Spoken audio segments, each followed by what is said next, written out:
নমস্কার বন্ধুরা, পেঁয়াজের তেল বা অনিয়ন অয়েলের গুণের কথা আমরা সকলেই জানি, যেটা বাজার থেকে আমাদেরকে অনেক দামে কিনতে হয় চুলের নানান সমস্যার জন্য। চুল জড়ে পড়ে যাওয়া, অসময়ে সাদা হয়ে যাওয়া, চুলের ঘনত্ব নেই, এইসব সমস্যার সমাধানের জন্য বিশেষ উপকারী এই তেলটা। আর আমরা যদি ঘরে কম খরচে বানিয়ে ফেলি তাহলে কেমন হয়? আজকে আমি এই তেলের রেসিপিটা আপনাদের কাছে শেয়ার করছি, তো ভিডিওটি আপনারা শেষ অবধি দেখতে থাকুন, আশা করি ভালো লাগবে। পেঁয়াজের তেল বা অনিয়ন অয়েল বানানোর জন্য এখানে আমি কিছুটা উপকরণ নিয়েছি।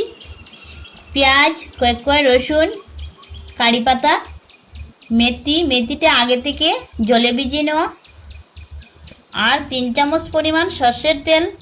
এই উপকরণগুলো আমি একসাথে বেটে নিব।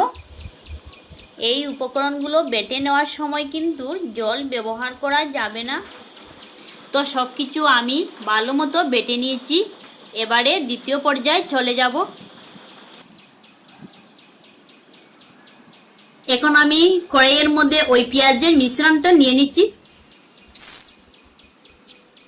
তারপর এখানে আমি 70 গ্রাম নারকেল তেল দিয়ে দিচ্ছি, আর দিচ্ছি 50 গ্রাম সর্ষের তেল। এর মধ্যে 2টি লং আছে। এখন আমি উনুনের আঁচটা বাড়িয়ে নিয়েছি, এটাকে ভালো মতো জাল দিয়ে নিব প্রায় 10 মিনিটের মতো।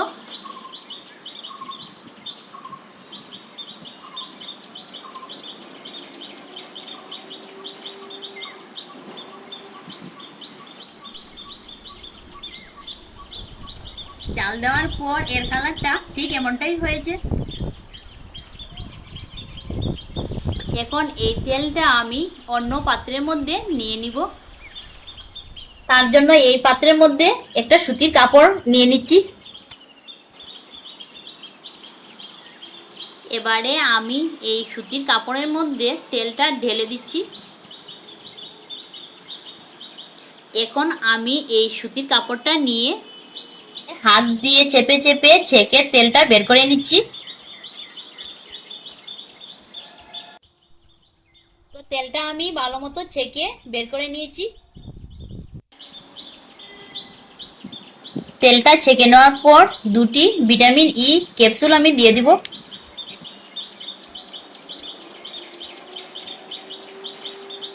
মধ্যেখানে কেটে ভিতরের অংশটা আমি নিয়ে নিব।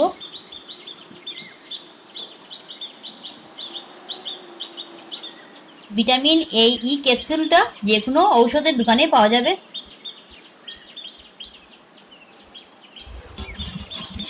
মিশিয়ে নিব ভালো মতো।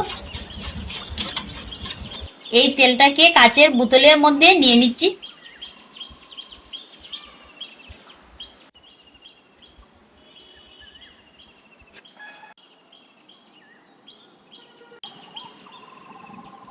তো তেলটা কিভাবে ব্যবহার করতে হবে আমি হাতের মধ্যে দেখিয়ে দিচ্ছি।